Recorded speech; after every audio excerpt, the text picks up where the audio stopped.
હવે જોઈએ સમાચારો વિગતવાર. અંકલેશ્વર જલારામ મંદિર પાસે નાળું 6 દિવસથી બંધ કરાયું, પણ કામ ચાલુ ન થતા લોકોમાં રોષ જોવા મળી રહ્યો છે.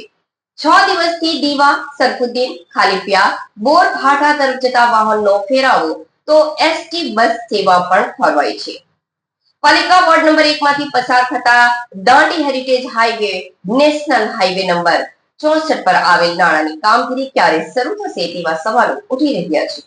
વહીવટી તંત્ર દ્વારા નેશનલ હાઈવે ઓથોરિટી સુરત પેટા વિભાગની ભલામણને લઈ દાંડી હેરિટેજ માર્ગ NH 64 પર ભરૂચી નાકા જલારામ મંદિર બાજુમાં જ વરસાદી કાંસ પર જૂની પદ્ધતિથી ઈંટોથી બનેલ નાળું આવેલ છે, જે જર્જરિત થઈ જતા તેના નવીનીકરણ સાથે પહોળો કરવા માટે તંત્ર દ્વારા કવાયત શરૂ કરાઈ હતી, જે અંતર્ગત 17મી નવેમ્બરથી નાળું બંધ કરી દેવામાં આવ્યું છે.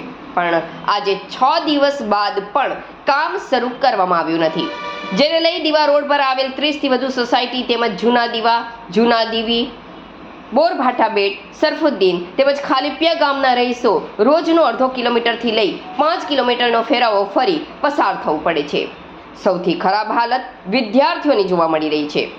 બસ સમયસર આવી જાય છે, પણ તે હાંસોટ રોડ કડકિયા કોલેજ થઈ ગામ તરફ આવે છે, જેને લઈ 5 કિલોમીટર લાંબો ફેરાવો ફરવો પડી રહ્યો છે, જેને લઈ રહીશો તેમજ વિદ્યાર્થીઓ હાલાકો ભોગવવાનો વારો આવ્યો છે.